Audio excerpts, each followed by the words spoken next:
Muito boa noite, tá no ar o nosso Redcast, o podcast da Rede FM. Geraldo Vilger, boa noite. Boa noite. Quem é que você trouxe aqui hoje pra gente bater um papo no nosso podcast? Por que é só o Geraldo que traz, né? Ah, não. Pois é. Nós trouxemos diretamente do Pará o nosso amigo, professor Darlison. Seja muito bem-vindo, meu amigo. Muito obrigado. E aí, tá gostando de Minduri? A princípio, né? A joia, seja muito bem-vindo aqui na rádio. O Ricardo, eu já falei muito de você pra ele, a gente já sabe assim bastante da sua vida. No entanto, é uma história de vida e também uma história contemporânea, cheio de coisas muito ricas que vai engrandecer muito o nosso Redcast e também o programa aí na transmissão da Rádio Rede FM. Muito bem. Muito bem, eu quero mandar um abraço para você que está assistindo esse vídeo aqui no YouTube, pedir para você se inscrever no canal aqui, ativar o sininho das notificações a cada vez que tiver um novo vídeo você vai ser notificado. Você que está nos ouvindo no rádio hoje pode mandar sua mensagem aqui no DDD 35 99970 0955, DDD 35 99970 0955. Manda aí sua mensagem pra gente. Se durante o assunto você quiser fazer uma pergunta pro professor Darlison, você pode ficar à vontade. Nós vamos fazer esse Redcast hoje em duas partes. Primeira parte com o professor Darlison de Arantina, que é professor de ensino religioso lá, e depois a gente vai conversar com o psicólogo José Augusto. Bom, vamos lá então, tem muita coisa aqui pra gente falar. O professor Darlison estava conversando com a gente aqui, é da etnia Taquara, lá do Pará. Conta pra nós essa história, conta pra gente tudo isso daí. Conta desde o começo. Desde o começo, como que é? Beleza, então. Vamos lá. Eu nasci numa vila chamada Cametá, bem no interior do Pará, uma vila ribeirinha, às margens do rio Tapajós, é um dos maiores rios da Amazônia. Uhum. E lá onde também só que do outro lado da margem do rio é a comunidade indígena da qual eu descendo, né? Minha bisavó nasceu na aldeia. Então, de lá pra cá tem um percurso onde a gente viveu. Lá na vila mesmo onde eu nasci, a gente ainda tinha muitas práticas indígenas, né? Como caça, coleta de frutos na floresta e pesca. A gente vivia muito de pesca naquela região, né? Vive ainda, né? Vive ainda, né? No caso, sim. O povo lá. Só que de um tempo pra cá tem se modificado, né? Digamos assim, que tem maior interferência com relação a práticas mais ancestrais. As coisas começaram a modernizar. Talvez lá aconteça hoje coisas que a gente vê por aqui também. Talvez a pessoa tenha uma horta, tem um espaço de terra muito bom e tal, e acaba preferindo fazer feira na cidade e levar para a zona rural. Isso acontece. Será que esse tipo de coisa, ao contrário, chegou também lá? Ou não tanto assim? Não tanto assim. Assim, tipo, eu já saí de lá, já estou aqui em Minas Gerais, vai fazer 10 anos, né? Mas eu saí do sítio já tem uns 15 anos. 15 anos. Então, bastante tempo que eu já deixei aquela região e muitas coisas assim realmente mudou. Tipo, influência também da cidade chegou até o interior, então sim, tornou-se muito diferente, né? E essa vila de onde você veio, ela tem aproximadamente, ou tinha aproximadamente quantos habitantes? Tinha mais ou menos uns 1.000 habitantes na época, né? Correto. Agora sim, aumentou um pouquinho mais. Sim. Um pouquinho mais e você ainda vai contar pra gente em detalhes, mas mesmo assim há um impacto, por exemplo, até comparando com Arantina, que é a cidade onde você vive, sim, escolheu para viver e trabalhar, lecionar e tal. Você vai mas calma que você já tá cortando muito caminho, que já veio do Pará para Arantina. Tem que fazer uma volta, né? Tem mais coisa aí, que a gente quer saber como que você foi sair do Pará para vir para Minas Gerais. Então, bom, você viveu na vila até quantos anos? Até os meus 18 anos, né? Que foi o período da escola. Certo. E uma coisa interessante, né? Que eu falo sempre para meus alunos aqui, que eles têm tudo para estudar. Sim. Nós não tínhamos isso. Meu Fundamental 2, que a gente chama, né? Uhum. Ele foi processo de modular, que acontece? Cada 2 meses ia uma turma de professores diferentes para lecionar uma determinada matéria. No ensino médio também. Já tem uns 10 anos, conseguiram deixar o ensino regular do Fundamental 2, né? Agora direto lá na Vila. Inclusive eu trabalhei lá um período, foi depois que eu formei, em 2018 eu voltei lá, peguei 3 meses, né, para substituir uma professora que precisou se ausentar. Então eu trabalhei lá na minha vila durante 3 meses, foi muito legal também. Trabalhei inclusive em ensino religioso, né? Sim. Por conta da minha formação, sua formação, que é filosofia, né?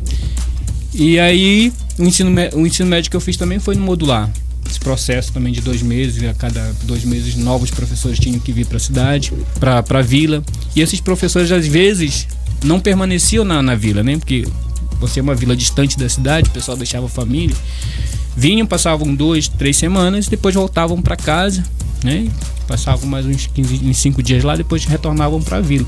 Por causa do acesso também mais difícil, né? Para chegar, né, até a vila, o pessoal precisava pegar barcos, ou lanches, como chamam, né? Os barcos são maiores, são grandes, comporta em torno de 200 passageiros por viagem.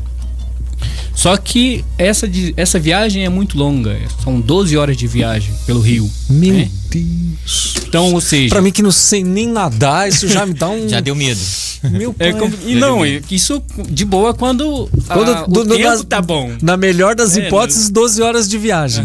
Quando o tempo tá ruim, com forma tempestade, aí já não dá pra arriscar, né? Piora. E como é que você... Eu tô acelerando um pouco, porque nós temos que entender que esse é o primeiro programa em que será 1 hora, né, para cada participante. E como é que você navegou até a Universidade de Filosofia? Beleza. Como é que foi terminando essa parte lá do sítio, aí, não tinha mais que estudar, né? Uhum. Aí o que eu pensei? Seminário, né? Ou seja, o que é o seminário, né? Então, ou seja, eu vou estudar para ser padre. Você entrou no seminário pensando em ser padre. Mas não era desejo de família, não? Porque geralmente não é o pai e a mãe que quer que o filho entre pra... Não, você entrou porque você queria mesmo. Você queria, né? Queria, assim... Como eu até mandei uma mensagem pro nosso amigo aqui, né? Disse assim, pro Geraldo. Então, eu tava fugindo das práticas antigas, né? Sim. Em busca de conhecimento. Então, eu fui atrás. Aí eu entrei pro seminário, né? Lá mesmo? Lá na cidade. Aí foi sair do sítio pra cidade, que é onde a cidade chama Santarém, a diocese lá. Fiquei no seminário lá durante 3 anos. Cursei o primeiro ano, primeiro ano e o segundo ano de filosofia lá. Só que lá é diferente, a filosofia lá do seminário lá. Era curso livre, ou seja, não tinha nenhum reconhecimento pelas instituições né, federais. Você fez, mas não tinha... não tinha nenhum reconhecimento. Você não tinha graduação devido a esse curso. Tá. Aí beleza. Depois eu pedi um tempo do seminário lá, aí eu fiquei na cidade lá, trabalhando. Em Santarém? Em Santarém. Certo. Aí eu conheci já era um conhecido meu, um padre da Congregação do Verbo Divino. Aí que então eles estavam recrutando os novos jovens, né? Faz o processo de vocacionados, né? Que é o processo de chamar novos jovens para fazer parte daquela congregação. Então eu decidi entrar também. E aí eu entrei para a congregação, passei 1 ano lá em Santarém, mais 1 ano, né?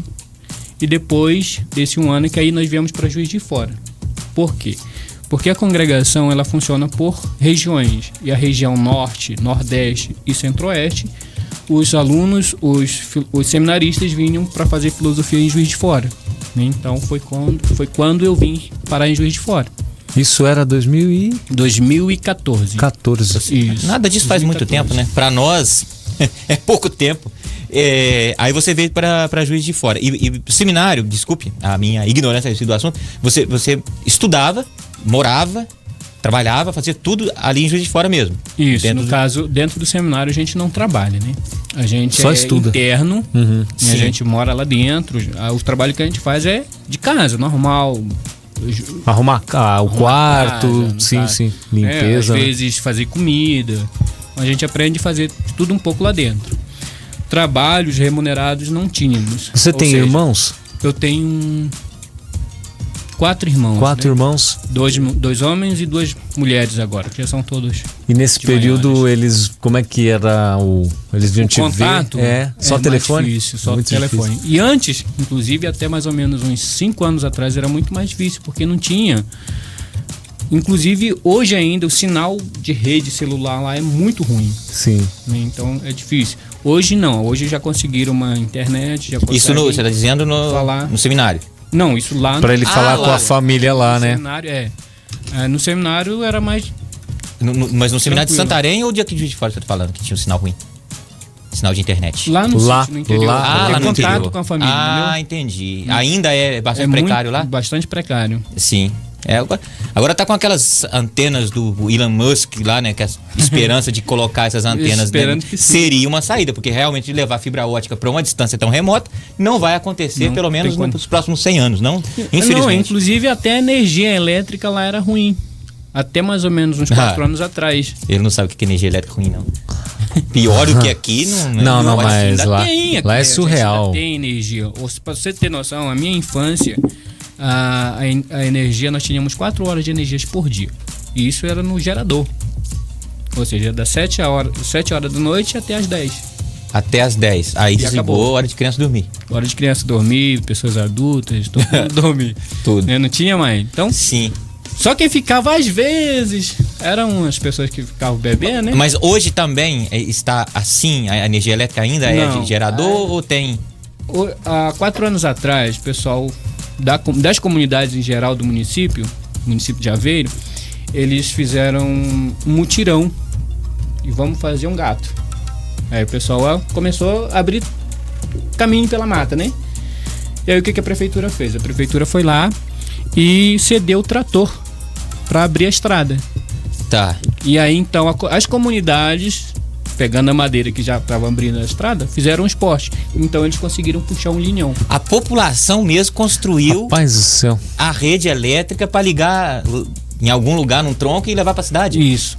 Para as vilas da. Você vê que o povo, quando meu amigo. quando não tem poder público, o povo se organiza e faz alguma coisa. Vocês né? estão de parabéns. Foi E sacrificado. tem, hoje em dia, tem mesmo a assim, distância disso daí, mais ou menos? não sei te dizer assim especificamente, mas é uma grande área. Meu Deus, que Porque coisa impressionante. Só na margem esquerda do Tapajós, onde está a vila onde eu nasci, até onde tinha energia, tem em torno de umas 30 comunidades ao longo da margem. Cada comunidade de uma para outra dá em torno de 40 minutos caminhando pela praia, né? Ou seja, é uma distância muito longa que o pessoal teve que abrir pra Na conseguir- mão. Na mão. Não, meu Deus, Entendeu? que isso Aí, é impressionante. Com isso tudo, a prefeitura viu, o pessoal tá trabalhando duro, vamos lá, você deu Vamos dar uma ajuda, né? Pois Aí é. conseguiram um trator e abriram a estrada, mas mesmo assim... Que coisa. Inclusive mesmo, semana passada eu tentei ligar pra minha mãe e não consegui, porque caiu uma árvore e cortou o linhão. Exatamente. Eles já vieram pra cá depois que você tá aqui, a sua família? Minha mãe veio em 2015, quando meu filho nasceu. E depois eu trouxe minha irmã, quando minha segunda filha nasceu. E o meu irmão veio ano passado, ano atrasado, mas não ficou muito tempo também. Aí faltaram 2 irmãos para trazer, para conhecer um pouquinho. Sim. Uma hora eu consigo Vai trazer. quando vem, vai Consegue. E vamos levar. Você veio para Juiz de Fora, ficou lá O seminário. no seminário, fez filosofia. Filosofia. E o que te fez sair do seminário? seminário. E não seguir a vida religiosa E não ser padre. e não ser E não ser padre. padre, então. O que te fez fazer isso? Aí o processo de formação e aprendizado que se tem ao longo desse processo de seminário, a gente vai aprendendo muitas coisas e entendendo como que funciona, né? E aí, entendendo a doutrinação e o jogo político de interesse que existe dentro da igreja, eu preferi assim, não quero fazer parte disso, né? E além do mais, eu estava cursando filosofia, então eu gostava muito dos pensadores que são ateus, como Sartre, Nietzsche. Então são pensadores que eu me identificava mais com o modo de pensar deles. Então eu decidi sair do seminário e me Você tornei, foi honesto e com, me tornei com ateu por eles conta também. disso, né? Aí eu cheguei Entendi. e falei, Não, peraí. Eu cheguei com ateu, forma- professor de Ensino ensino religioso. religioso. Olha aí. mas aí tem aquele ditado, né? façam é o que a gente eu digo, mas não faça o que eu faço. Exatamente. É. Tá, muito E aí bem. depois a gente entra na Nessa questão. da Sim, entendi. da BNT, né? Da BNT não, da BNCC. BNCC. O que significa o BNCC? BNCC é Base Nacional Comum Curricular. Que são os Que é a base. ensinamentos obrigatórios. Entendi. Comum curricular. Por exemplo, você nacional. forma em filosofia, por exemplo, e você tem outras áreas que você pode lecionar, é isso? Não, a BNCC é a base de ensino, né? Que todo O Brasil... professor tem que aplicar, né? Ele é tá. nacional, por isso que é BNCC. É o conteúdo, então, que tem que ser aplicado. Porque Isso. senão eu exatamente. me formo, eu quero dar uma aula, o outro professor de geografia outra aula, e o outro professor de geografia Entendi. fala que a América do Norte fica Você lá tem uma na base. África. Você Isso, pode ter algo exato. extra, um Tem que tempero ter um- extra. Aí mas você tem o vai... norte. vai Sim. isso, aquele lá Entendi. vai ser um... mas tem que um ter caminho mesmo, pra né? você, Isso tem que entendeu? ter mesmo. Então, se você cumprindo essa... Como é que chama a sigla? BNCC. BNCC, né? E isso não depende nada das suas escolhas pessoais, das suas crenças, nada. Não, O que não, importa é você cumprir Isso, essa regra, entendi. exatamente. Aham. Muito bem. E aí, então, como eu estava dizendo, depois disso, eu pedi, então, cheguei na formação, seminário, né? Aí eu pedi, ó, pessoal, pra mim tá dando mais certo, eu vejo que a incoerência é muito grande e eu não quero fazer parte disso. Mas eu gostaria que vocês mantivessem a bolsa de estudos para mim continuar, né? A filosofia. E eles fizeram. Então eu Olha, muito a isso. Eu não... Tá vendo? Isso é interessante. Né, Mesmo eu você já tendo agradeço feito uma eles confissão muito. de não querer, né? De seguir aquilo que eles estavam investindo, eles ainda mantiveram mantiveram. E, a na bolsa. verdade, professor, pelo pouco que eu sei, quando você faz o seminário, você, mesmo se você for ordenado padre ou não, há uma habilitação aí para lecionar em filosofia e história, não é? Ou outras, algumas matérias específicas, não é? Quando você termina o seminário. Parece Depende, cara. É. Muitos padres preferem fazer outros cursos, mas geralmente é só filosofia e teologia, né? No Teologia, caso, que é o tá. curso os cursos obrigatórios do seminário são filosofia e teologia. Tá. Exatamente por conta disso, né? A filosofia ela vai desconstruir a tua fé, né? Para que você Então possa... não é um pouco antagônico estudar filosofia e teologia num Então, seminário que vai só que formar aí- você para ser um líder religioso? Isso, só que aí desconstrói para reconstruir. Ou seja, a teologia vai reconstruir, mas de uma forma mais racional, aquilo que a gente entende hoje só do senso comum. Aquilo que é explicado pela catequista que não estudou muito, entendeu?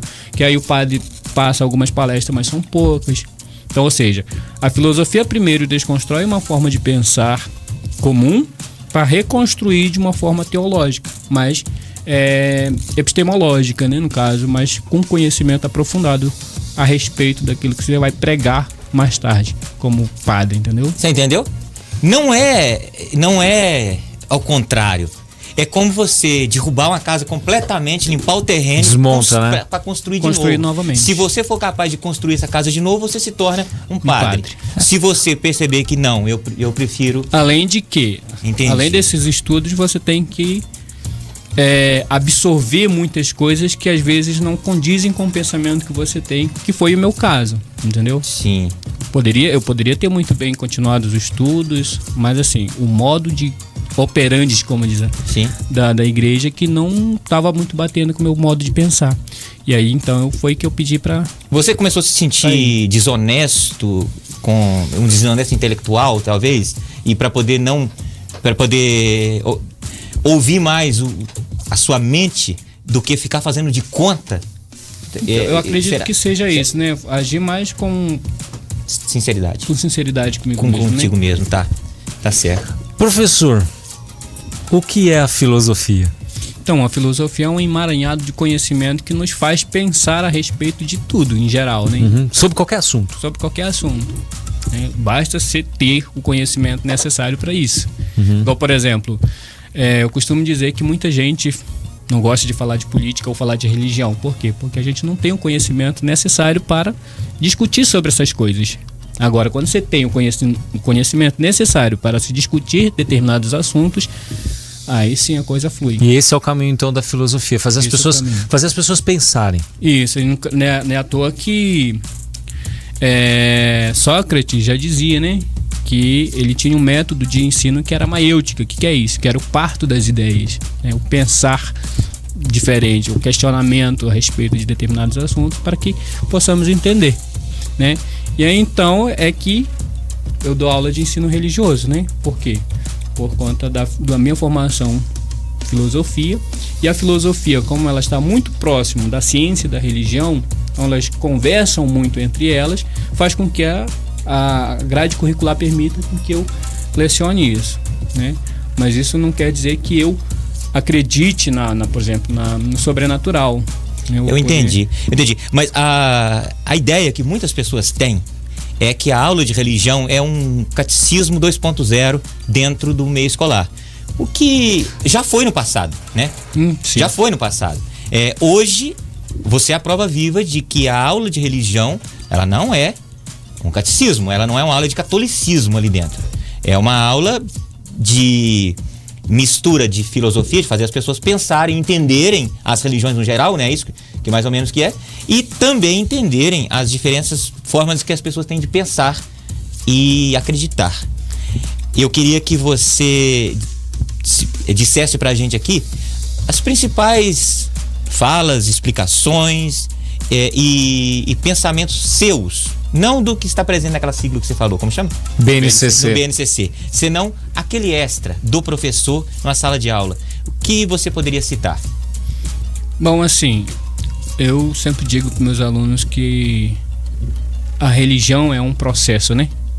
Que cada pessoa ela pode viver a sua, sendo que ela é capaz de respeitar o próximo, né? Respeitar a diferença e conhecer.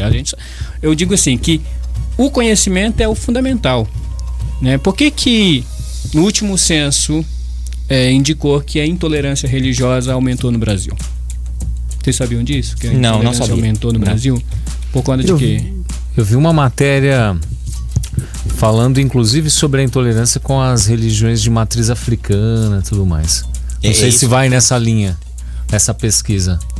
Então, com certeza, né? Mas assim, em geral, com todas as religiões, né?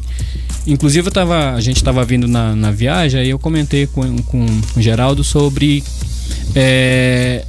que todas as religiões que nós temos no Brasil, elas são importadas, né? E essas religiões importadas, inclusive aqui é praticada muito, que é o cristianismo, né? O cristianismo foi importado. Sim. Certo? Sim. E outra coisa também que muitos dos meus alunos eu pergunto, né? Por exemplo, qual a sua religião? Muitos dizem, eu sou evangélico ou eu sou católico. Isso não são religiões, né? São instituições religiosas pertencentes a uma mesma religião, né? E o evangélico, inclusive, é uma coisa muito, não digamos errada, mas fora do comum, né? Já se tornou comum dizer, eu sou evangélico. Mas assim, evangélico são todos os cristãos que vivem de acordo com o evangelho. Inclusive a minha ateu, né? Eu posso dizer assim, eu não sou evangélico, mas eu não sou religioso. Mas eu vivo de acordo com as regras feitas por quem? Pelos religiosos. Sim. Quem são os religiosos? Os nossos políticos, né? Porque quem está lá na política são religiosos. Em que sentido? Por exemplo, as leis são fundamentadas no cristianismo. Sim. Certo? Sim. Então, ou seja, esses caras que estão lá, todos eles são religiosos. Independentemente da religião ou da igreja que eles participam. Ou pelo menos quando né? aquelas leis foram votadas, a maioria dos políticos que estavam no poder. Isso faz sentido porque se a gente estiver num país do Oriente Médio, é outra religião que vai ser baseado. Inclusive, dentro desse questionamento, né, tem religiões, tem alguns países que tem a religião como sua lei. Ou seja, não tem Sharia, outra lei. Chama, né? Sharia, por exemplo, né? É o país cujo regime é teocrático, né? Teocrático. São muitos países de religião muçulmana, né? Sim, o cristianismo também tem uns países que são cristãos. Sim. A religião como oficial. A igreja ortodoxa por exemplo, da Rússia. Reino Unido mesmo é cristão, né? E o Brasil não é um país cristão. O Brasil é um país laico. leigo, né? Laico. laico. Que chama, pelo menos teoricamente. Teoricamente, ele é laico porque porque a legislação nos permite. Quem que consagra o nosso presidente não é uma fé, não é a determinada fé. Ó, esse aqui, fulano lá, ele está consagrado como presidente ou como líder, ou como tudo, por Deus. Isso é teocracia. E é o que acontece em países do Oriente Médio, alguns, né? Ele é tido como uma divindade, não, mas um representante da divindade, de Alá, ou de Deus. Tanto é que o rei da Inglaterra é o chefe da igreja lá, né? Sim, exatamente. Agora, aqui nas tuas aulas, a partir da 5ª série que tem ensino religioso, que mudou agora, é 6º ano, 5ª série, né? Assim, de acordo com a legislação, né, ela pode ser aplicada desde o primeiro ano. Desde o primeiro ano. Desde o primeiro ano. E quais são... Mas ele tem tudo esquematizado, o que deve ser aplicado para determinada idade, né? Como que deve ser aplicado. Ou seja, é pintado e a gente só vai desenvolvendo o trabalho de acordo com o que já está feito. E quais são qual é a grade curricular do ensino religioso? Vamos começar agora, esse ano aqui, janeiro. O que é lecionado para os alunos? Beleza. Diferente do que ele comentou, que antigamente era a doutrinação, né? Ou seja, vou ensinar sobre o catolicismo. Não. Sim. A gente vai primeiro, por exemplo, no 6º ano a gente trabalha o quê? As mitologias. O que são as mitologias? Como eu falei, as mitologias nada mais são do que religiões mortas. Sim. Por quê? São religiões que não são mais praticadas. A gente tem as mitologias gregas, egípcias, né? Que o pessoal praticava essas festas. Nórdicos. Inclusive em Roma tinha suas mitologias, tinha sua religião, né? Os cristãos acabaram com tudo isso. Sim. Então conhecer esse processo antropológico da história que a gente desenvolve dentro do ensino religioso, né? Ou seja, é um ensino religioso que trata da história e do processo religioso. Sim. Além de mais, trabalha sobre diversidade religiosa. O que é diversidade religiosa? Mostrar a quantidade imensa de religião que tem, o tipo de religião que existe. Por exemplo, qual que é o tipo de religião do cristianismo? Saberiam me informar? Monoteísta. Exato, né? Seria uma religião monoteísta. Assim como existe o monoteísmo, existe o politeísmo. Sim. Né? Sim. Existem religiões que não têm Deus, por exemplo, o budismo primitivo é uma religião sem divindade. Sem divindade. É apenas o ser humano que busca a iluminação. Então, o aluno entender umas coisas dessa, porque isso abre a mente das pessoas. E muita gente, a gente ouve também, né? Muita coisa, Deus é um só. Sim, para uma determinada grupo de fé, Deus é um só. Mas se você chegar, por exemplo, lá na Índia, que é a religião hindu, eles têm milhares de deuses. Milhões. Milhões? São milhões de deuses. E por falar em Índia, aí que tá até uma questão que outro dia eu estava ouvindo falar, e já que nós estamos aqui com o professor Darlison, que é da etnia Taquara, parece que não é correto chamar o índio de índio, porque quem é índio é da Índia. Não tem um negócio assim, é indígena ou... Nem indígena, mas agora qual são povos originários. Povos originários, o termo específico. Mas você, sendo descendente de uma etnia, Taquara, né? Você pode ser o mais sincero possível. Você se sente ofendido ao ser chamado... é lá aquele índio lá, igual a gente até tava brincando aqui fora. Você se sente ofendido? Ou depende da maneira que a pessoa fala? Assim, eu nunca me senti ofendido, né? Que são um auto-reconhecimento. Porque você não tem? Eu sei que eu tenho certeza, eu tenho descendência, meus genes são formados por isso. Então, para mim, independentemente do modo que eu sou chamado de índio, não muda nada para você, né? Sim, né? Sim. Agora tem gente que é diferente, né? Você já chegou a sofrer algum tipo de preconceito, professor? Em Juiz de Fora, um pouco. Quando eu cheguei em Juiz de Fora, 2014, que eu fui procurar trabalho, eu consegui trabalhar numa empresa chamada Alma Viva, né? Que mexe com telemarketing. Não sei nem se podia falar. Telemarketing. Né? Pode falar. Então aí lá eu senti um pouco, né? Desse preconceito, né? De pessoal que vem lá do norte, coisa e tal. Mas pelo fato, assim, mais a xenofobia do norte, não do racismo. Não racismo necessariamente. Entendi. Mas assim, senti um pouco lá. Mas depois disso foi só também... Normal. Em Arantina você não Não, em Arantina foi muito tranquilo. Ali, até porque eu sou de uma vila pequena, então me adapto muito bem com as pessoas. Né? Então, pra mim foi muito melhor. Você vê, se me encontrar na rua lá, eu falo com todo mundo. Sim. Né? Assim, nem sei quem é a pessoa, eu falo com ela, bom dia. Mas né? nem todo mundo tinha que ser. Ele tá bem na de boa. Mas eu vou. Ali, aquele rapaz é índio, eu vou lá falar com ele. E os alunos, você dá os teus alunos têm que idade mais ou menos? Meus alunos têm em torno de 12 a 14, né? Que é do 6º ao 9º ano. Tem muitas curiosidades, eles ficam te perguntando naquele momento. Pior que não, cara. Não ficam perguntando. Eles não têm curiosidade. Não fica, eles não são igual a mim, eles não são. Eles não vão para eu ia atrapalhar a sua aula todinha com as perguntas. Então, nossa. Que bacana. E agora, deixa eu te perguntar uma coisa a respeito de rapidinho. Hoje, a gente que é leigo tem a impressão de que aluno passa de ano sem estudar. Por quê? A gente fala isso, por causa de resultado. Eu vejo um monte de pessoas que concluem o ensino médio que são analfabetos funcionais. Eles não conseguem ler um texto e entendê-lo. Né? Isso, infelizmente, é uma realidade inegável. Né? O Brasil está cheio de pessoas com diploma pendurado, porém sem conhecimento. Isso não tem como negar. Mas, independente das outras matérias, que são aquelas obrigatórias na matemática, português, a religião é uma matéria que reprovaria o aluno? Não reprova, infelizmente. Não porque reprova. A LDB, ela específica com relação a isso, né?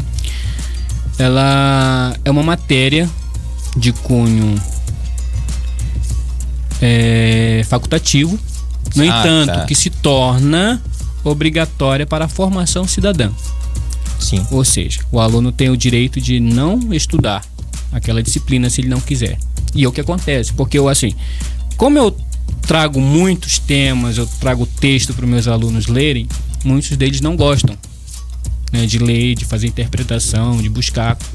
Então, ou seja, no primeiro ano que eu comecei a dar aula, eu dava nota vermelhas, né, o aluno não tem interesse, não fazia nenhuma atividade.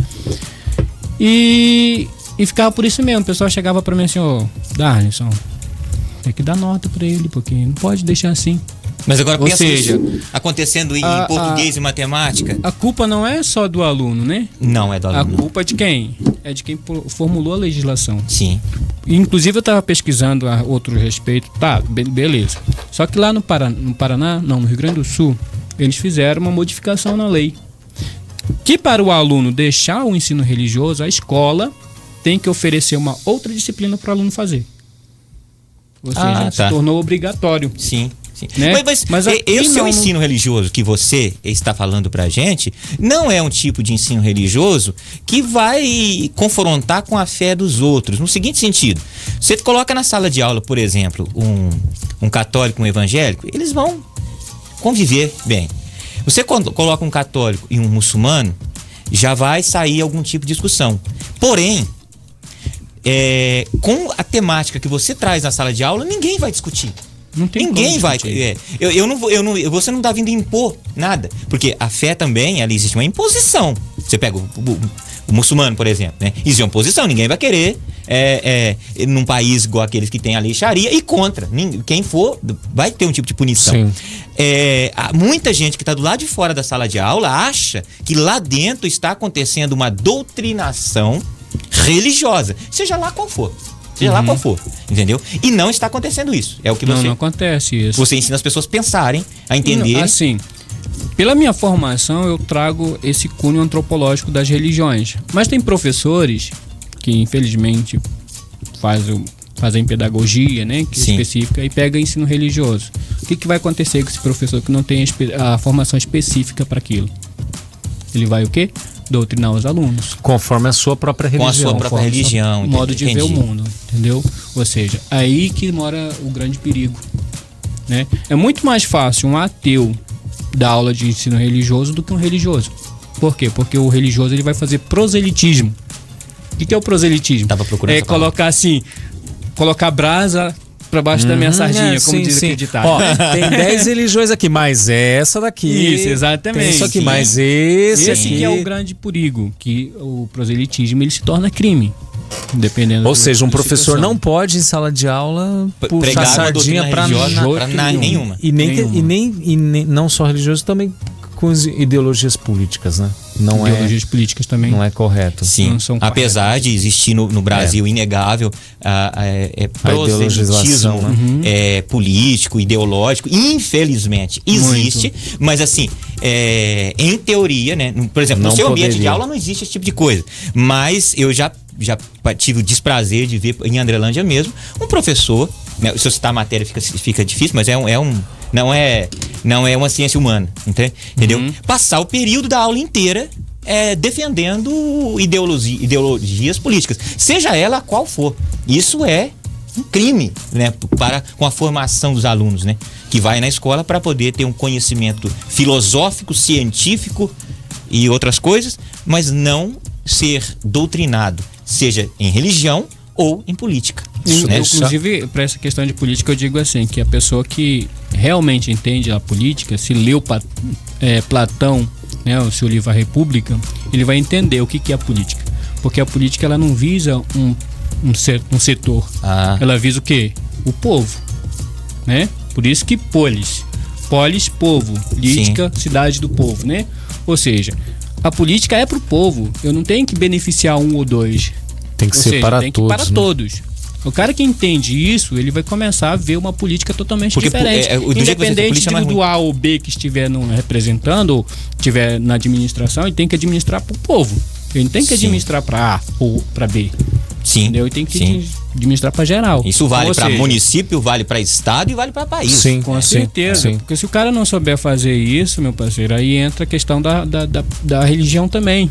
Política dentro da religião, ela tem... Aliás, a religião tem uma grande influência dentro da política. E se a gente começar a incentivar violência contra as religiões, a gente acaba tendo o que a gente teve, o aumento da intolerância religiosa. E isso aí é prejudicial, porque o que a gente está formando? Está formando cidadãos com conhecimentos ou está deixando pessoas analfabetas funcionais? Sim. Professor, o que você acha da grade curricular que nós temos? Nós falamos da BNCC, né? Hoje em dia, por exemplo, a gente vê muitos coaches de finanças falar que tinha que ter ensino de economia na escola e tal. Na tua opinião, o que poderia ter e não tem, ou o que tem e não poderia ter dentro da grade? Olha só, eu tive uma experiência no ensino médio o ano passado, e o ensino médio agora está com um novo projeto, novo ensino médio, né? Certo. E esse projeto é o quê? Traz novas disciplinas para a grade curricular e mantém o aluno dentro da sala de aula. Beleza. Mas são coisas úteis para a vida? Está preparando esse aluno para quê? Os alunos estão com o ensino médio, vão sair dali com 17 anos, pronto quase para o mercado de trabalho ou iniciar uma vida acadêmica na universidade. Sim. Né? Eu estou preparando esses alunos para quê? Somente. Inclusive o resultado do Enem agora da nossa região, que foi um dos menos, né? Dos piores. Piorou a situação por aqui? Não, Sim. foi um dos piores, você estava em nível nacional. Em nível nacional. Tá. Né? Preocupante. Ou seja, que tipo de aluno a gente está formando? A gente está formando aluno com qualidade ou para quantidade? Eu digo que a política, há muitos anos, vem formando quantidade. Quantidade, muitos. Inclusive, não só na área de conhecimento do ensino religioso, mas em outras disciplinas, alunos estão sendo empurrados, cara. Tem alunos que passaram para o ensino médio que não tinham condição de estar no ensino médio. Tem alunos que começaram o 6º ano sem saber ler. O sexto ano. Sim. Eu ouvi isso de uma secretária. Isso é preocupante, sabe por quê? Porque que tipo de cidadão estou formando? Qual que é o incentivo desse cara? Aí o governo vai lá e diz assim, não, o aluno é obrigado a estar na escola. Mas para quê? Não dou qualidade de ensino. O professor que está lá se esforçando não dá disciplina, não obriga. Um bom aluno, formar um bom aluno, mas o aluno não quer nada. Mas ele é obrigado a estar lá. Porque tem alunos que vão para a escola e passeiam o tempo todo, né? E não faz nada. E depois tem um tal de um provão no final do ano que o aluno pode faltar 364 dias, que ele pode ir no último dia lá e fazer um provão e passar. Que tipo de formação é essa? Isso vem desde o tempo aí de eu te digo, Cardoso, esse negócio. Aí eu tá te piorando. digo, quando você me pergunta O que seria útil, né? Seria útil, dentro dessa nova formação do ensino, colocar um curso profissionalizante, por exemplo, né? Que formasse, não quero fazer faculdade agora, mas eu estou fazendo 3 anos aqui de ensino médio, né?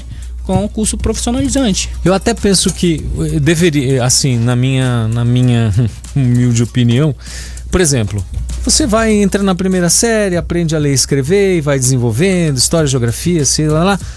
Chegou lá no ensino médio. O que você gosta? Eu gosto de mecânica. Foca o estudo dele tanto no curso profissionalizante quanto nas matérias específicas para a área da mecânica, porque aí ele não vai precisar estudar filosofia, ele não vai precisar estudar geografia, ele não vai precisar estudar história. Focar, mas né? esse plano está em andamento. Seria nesse sentido também, não é? Focar? O cara eu quero... Não só assim, porque a filosofia é necessário para que a gente tenha um conhecimento geral, inclusive debater sobre política, entender principalmente política, né? Porque a gente tem... Você me disse uma coisa. Professores nossos formados da mesma área que eu, né? Que às vezes não debate sobre isso. Sim. Inclusive traz muita pauta da religião dentro da filosofia. Sim. Filosofia, você nos disse uma coisa, Darlison, no começo, que a filosofia, ela ensina as pessoas a pensarem. E o que menos a gente vê, tanto na internet como no mundo real, é ver pessoas pensarem. Quando ele é questionado, a reação dele costuma ser emocional. Ele manda o outro para aquele lugar, ele fala tudo que ele quer falar, ofensa, ele parte, aí ele muda de assunto, ele usa aquele artifício lá do pomo enxadrista, né? Ele faz de tudo, menos pensar. A filosofia entraria nessa questão de, olha, independente se vocês estão debatendo sobre religião, sobre política, sobre o que for, mas ele tem que saber pensar. A filosofia, ela ensina a pensar. É isso? Não pensar, né? Porque o pensamento a gente já aprende com o tempo, né? Sim. Mas assim, organizar ideias que sejam capazes de argumentar frente a determinados temas, né? Ou seja, o pensar ele é natural. Agora, organizar ideias que é mais complicado. Saber organizar essas ideias é fazer o quê? O questionamento. Vamos falar sobre política, mas o que é a política? Sim. Né? Por que existe a política? Para que ela serve? Né? Qual que é o objetivo da política? Então a filosofia ela busca esses métodos para que a gente possa entender o que a gente vai defender depois. Não há matéria de política na escola hoje, né? Não estuda política. Não há. Ou seja, onde que entraria a política? Entraria dentro do contexto filosófico, dentro desse processo, né? O que é a política? E aí entra o quê? Dentro da filosofia antiga, né? Que é a filosofia grega, a gente tem Platão, que estudaria ali um mínimo da República, que é o livro de Platão, uma das obras, né? Que fala o que seria a política. Na teoria, a política é uma mil maravilha, mas quando parte para a prática, aí entra o debate a respeito do que seria legal, o que não seria, o que é bom pro povo, o que não é bom pro povo. Eu tive uma visão agora aqui, assim, do candidato a vereador chegando lá na casa do professor para pedir um voto. Cara, a pessoa não sabe onde ela tá, não sabe de nada, porque assim, aqui nós estamos em cidades pequenas. Sim. E a política, ela é muito do... Ô Darcy, então, dá um apoio aí, porque se eu for eleito, nós vai te ajudar e nós vai mexer com segurança, saúde e educação. Ou pior ainda, dá uma ajudinha aí, porque o que você me ajudar, eu te ajudo também. Eu te ajudo lá na frente. Se estiver aí precisando dar uma reforma. É basicamente isso. Não é, Geraldo? Essa é a política que a gente conhece isso, aqui. Inclusive, eu tava... Um dia eu recebi uns cristãos em casa, né? E aí eles foram para falar da palavra. Sim. Né? Sim. Aí então eu fui questionando a respeito do que eles estavam ensinando, né? Que eles praticando. Mas você acha que... Eu perguntei. Você acha que a sua religião é a verdadeira? Sim, por quê? Aí eu perguntei, por que é a verdadeira? Porque... Mas as outras não são verdadeiras também? A sua religião é verdadeira de acordo com o seu modo de pensar. Sim. Nossa, cara, o cara ficou assim... meio pálido, sabe? Perdeu a cor. E eu comecei. Nessa brincadeira eu... falei mais de quase meia hora em cima a respeito disso. Você que acabou evangelizando eles.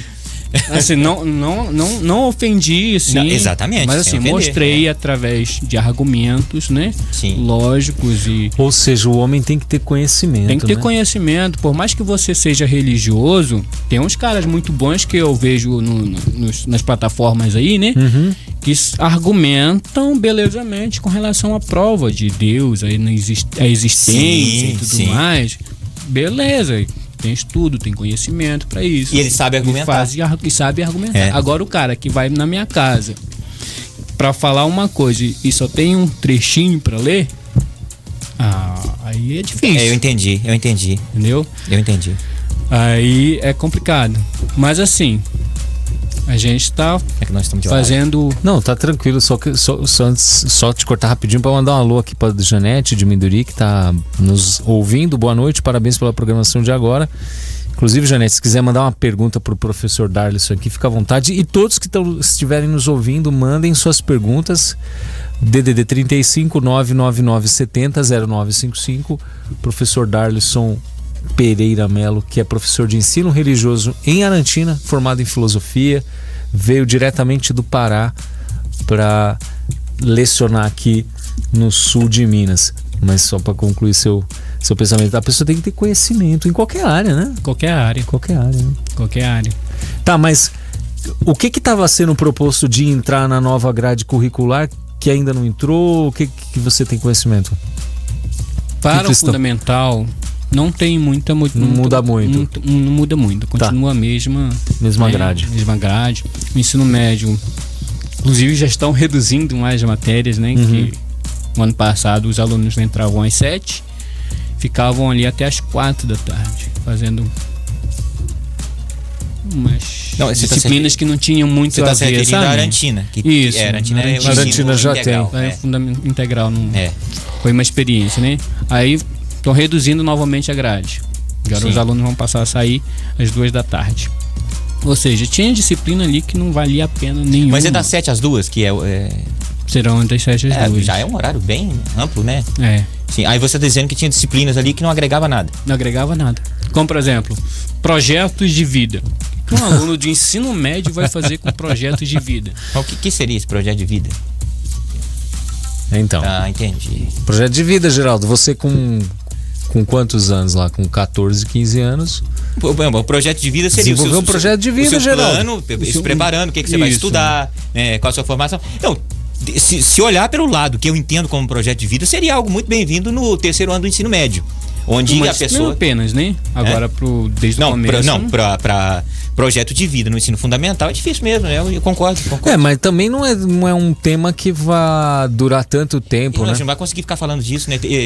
Imagina, se ficar 4 anos falando de projeto de vida, fica difícil, né? E ao mesmo tempo que você não consegue falar tudo nunca das outras matérias regulares, como matemática, português, geografia, história, você nunca vai falar nem 10% daquilo ali. Você vai conseguir trazer.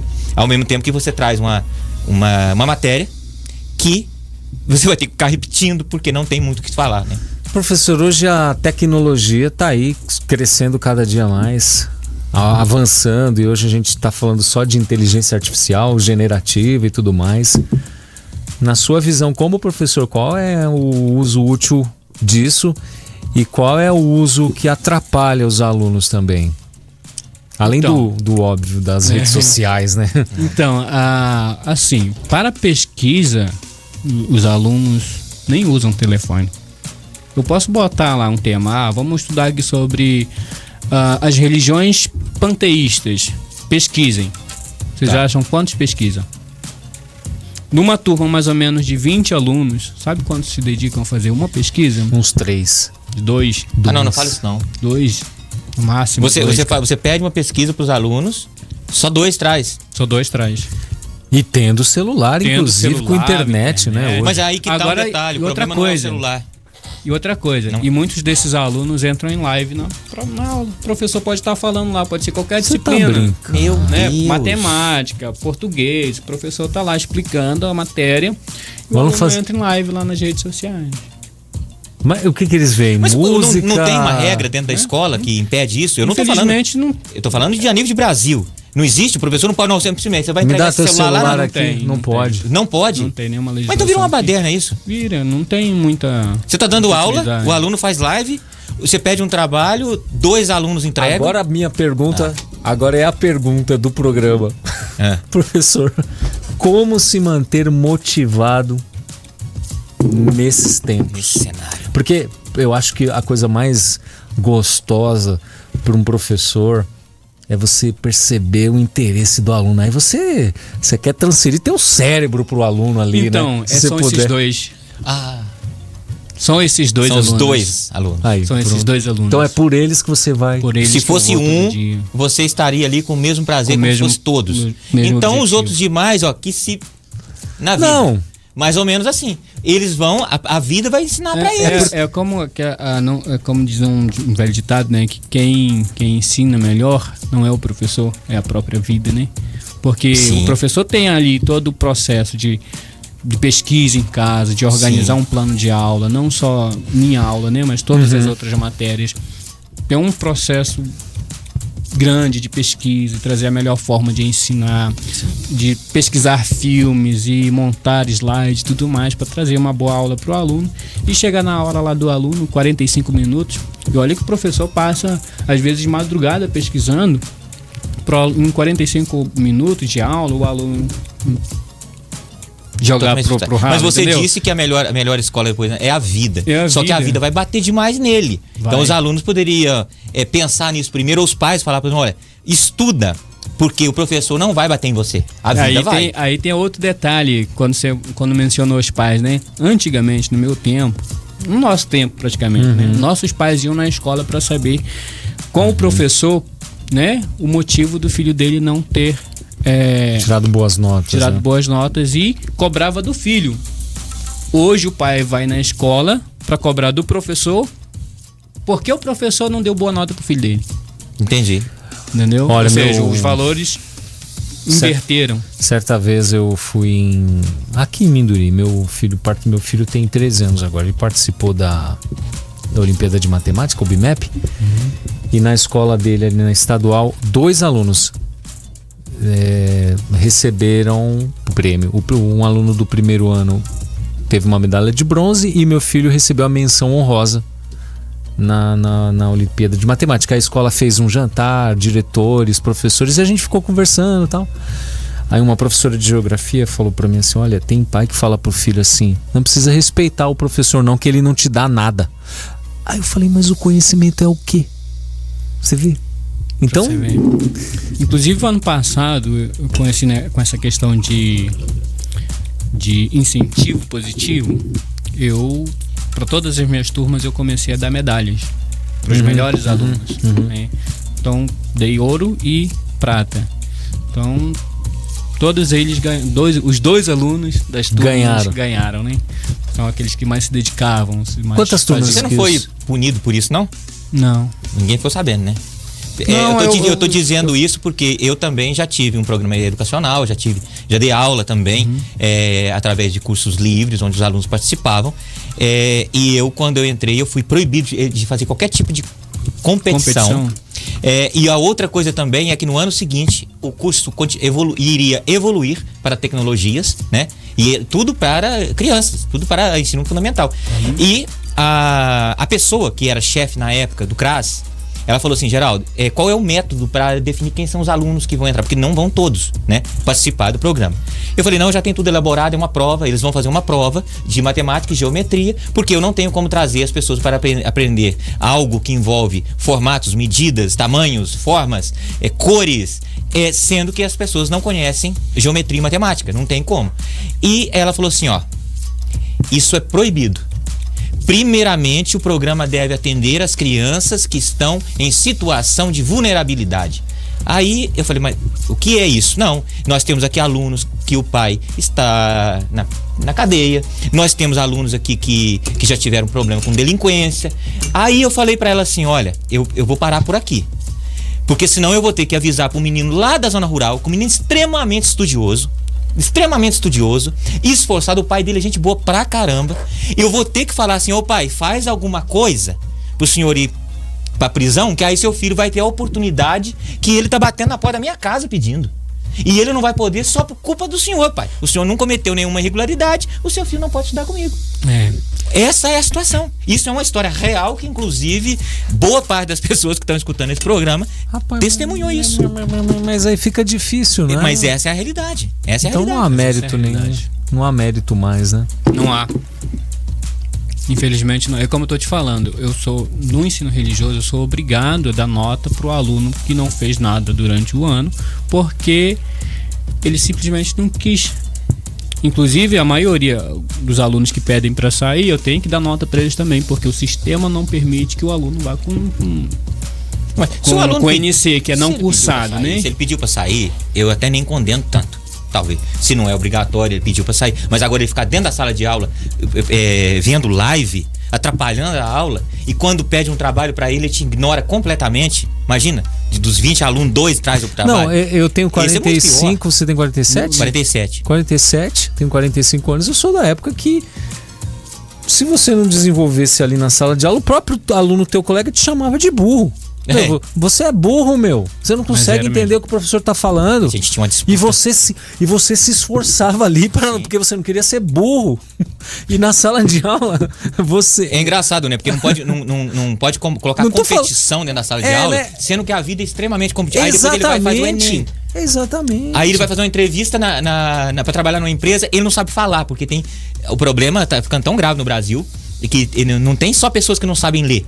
Tem pessoas que também não sabem falar. Ele não sabe. Não sabe falar como. Me parece que tudo isso é proposital, porque se as pessoas não têm conhecimento, não têm entendimento, elas vão ser mais facilmente dominadas por alguns espertalhões que o Brasil tá cheio. Sim, cheio, para todo lado. Bastante. Para todo lado. Isso muito. Então qual é o caminho para sair disso daí, professor? Que conselho? Nós temos aí 3 minutos para fechar o 3 primeiro... minutos. Que conselho para mudar esse cenário? Conselho para mudar esse cenário, que nossos representantes passam mais olhar com maior carinho para a educação, né? Que a educação, ela é o futuro, né? Se o futuro não for menosprezado, a educação for menosprezada, então nós teremos muitos problemas. Qualidade, não a quantidade, como você disse, né? Qualidade. Tá. Porque quantidade tem demais. Sim. Né? Precisamos de melhor qualidade, né? E também a nós, professores, se dedicar muito mais, né? A gente já se dedica no dia a dia, mas um pouquinho mais é sempre bem-vindo. Sim. Né? Você já pensou em abrir não sei se já tem, porque hoje tem bastante professores que vão para o YouTube para dar aulas e fazer explicações. Você faz já ou pensa em fazer? Eu pensei num negócio. Você tem dom para isso. Não ocorreu ainda. Tem que sair, vai sair do papel. Mas assim, eu já tive vontade de sair lá e falar sobre filosofia, falar sobre religião, falar sobre as origens, né? Sim. Por exemplo, igual comentei com você na hora que nós estávamos vindo, antes de acabar, né? Que das religiões importadas para o Brasil, só uma é brasileira, né? Que nasceu aqui no Brasil, que é a mistura da religião cristã com as tradições indígenas, com o legado africano, que é o Umbanda. Né? A única religião que é brasileira, que é oficialmente uma religião que é nascida no Brasil. Isso. Tá? As outras são todas importadas. E nós temos cristianismo, nós temos hinduísmo, nós temos budismo, nós temos islamismo, tudo no Brasil vieram de fora. Muito bem. Tá bom, professor Darlison Pereira Melo, professor do ensino religioso Arantina, nos deu a honra de vir aqui hoje para falar um pouquinho. A gente pode conversar outros assuntos ou em outras oportunidades, né? Sim. Talvez eu gostei bastante, né, desse diálogo aqui. Eu acho que por mim já tá convidado no decorrer do ano aí para participar novamente com a gente. Professor eu ficarei muito agradecido. Muito obrigado pelo convite, gente. Para mim foi uma honra estar aqui com vocês. A honra foi toda nossa. Eu vou fazer um intervalo, pessoal, você que está nos ouvindo, e na sequência a gente já volta com o psicólogo José Augusto. Olha, o papo hoje tá cabeça. Filósofo e depois psicólogo. O papo hoje tá bem cabeça. A gente volta já. Rede FM.